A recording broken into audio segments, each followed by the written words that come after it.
you how long this took me to set up this shot? Like, it's ridiculous. Hello. It's worth it for the view, I think, and I will make sure to film some behind the scenes so you can get the full picture of where I'm currently sitting, because I am surrounded by rice fields. They are like so high up, like I'm completely hidden, and you have to tell me if there's someone coming from behind me, because it's like such a small alley. So if there's someone coming, I'm in a bit of a pickle because the tripod and everything is basically completely in the way. So fingers crossed, all is going well. This is Turn Your Pain into Power, Part 4, ASMR edition, and today's topic is experiencing burnout in my 20s. I would highly suggest you lean back, grab yourself something nice to eat, something nice to drink. Just get comfortable, okay? Because I'm gonna dive into a bit of a story time. Okay, let's see. This is my trusty little notes, and let's see where I can find the story time that I prepared for you guys. Found it! Before I get into the story time, a very much needed disclaimer. This is simply me sharing my personal experience. By no means am I encouraging you to really compare your situation to mine. I just hope that those that have gone through something similar in the past or currently experiencing something similar feel less alone. And those of you that are lucky enough to not have experienced burnout whatsoever, this video will definitely help you to be able to distinct the red flags to look out for. So without further ado, let's get into the story time. I don't know why I'm so happy. It's just, I know that there's gonna be a silver lining at the end of the story, I guess. Because let me tell you, going through that experience was not a walk in the park, but I made it onto the other side, and let this just be the reminder for you that you can make it onto the other side as well. So let's dive in. When it came down to what type of work I wanted to pursue in this lifetime, it didn't take me long to figure out that I did not want to be part of the big corporates that are exploiting our planet right, left, and center. You know which ones I'm talking about.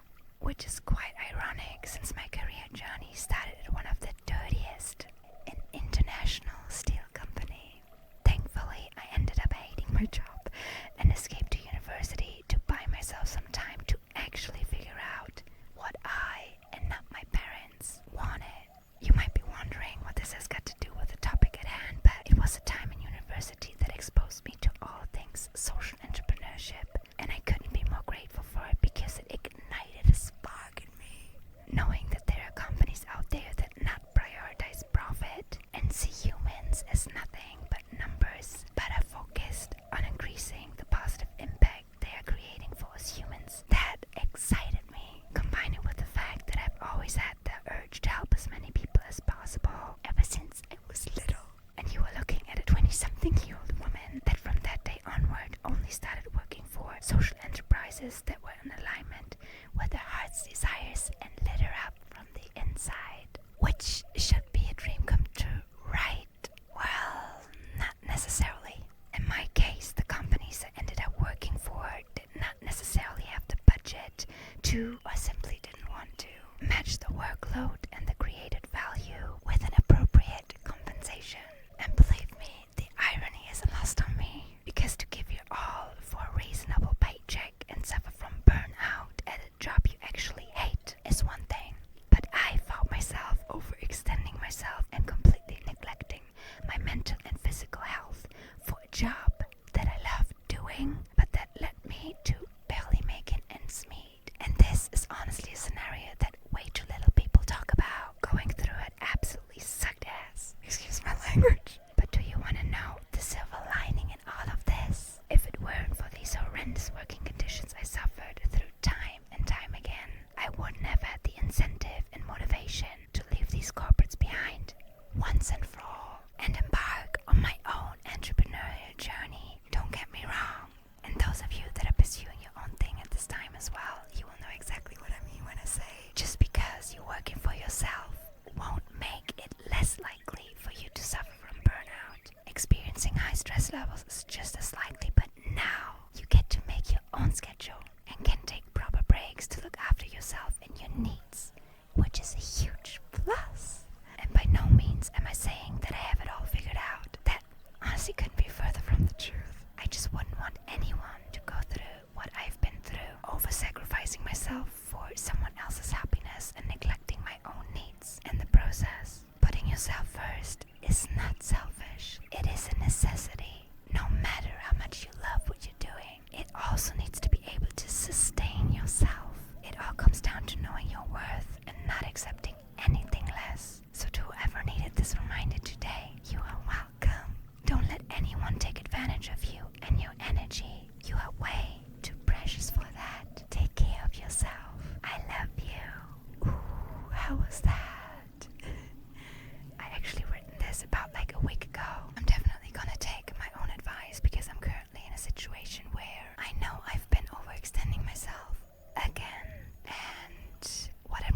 past me. Let me see if I can find, yes, this list of past pains that I went through that I ended up turning into my superpower, just as me going through these horrendous working conditions and suffering from burnout. There's still so much to go through and to explore and to share. This list is honestly never ending. You could look at it being like, oh, that sucks, but to me it's like, that's okay, because I was able to transmute the pain into something so beautiful, and now I get to share that with people that need to hear it. Like, I want my videos to heal. So let me know if you enjoyed this video. Let me know your take on it. Like, have you experienced burnout yourself? How do you prevent burnout from even happening? What are your red flags that you experience in like past corporate jobs? Like, let's just be here for one another and share our wisdom, because I don't know about you, but I'm very happy with the type of community that we're building on this side of the internet. So with that being said, I repeat myself, but take care. I freaking love you, and I will see you in the next video of mine. Bye-bye. I really need to get out of the sun. I don't know if you can tell, but I'm so sweaty. Like, it's just dripping down my back as well. The things that I do for you guys. The least you can do is show some appreciation. No, I'm just kidding. I don't want to. I'm not threatening you, okay? I love you way too much for that, okay? Bye-bye. Careful.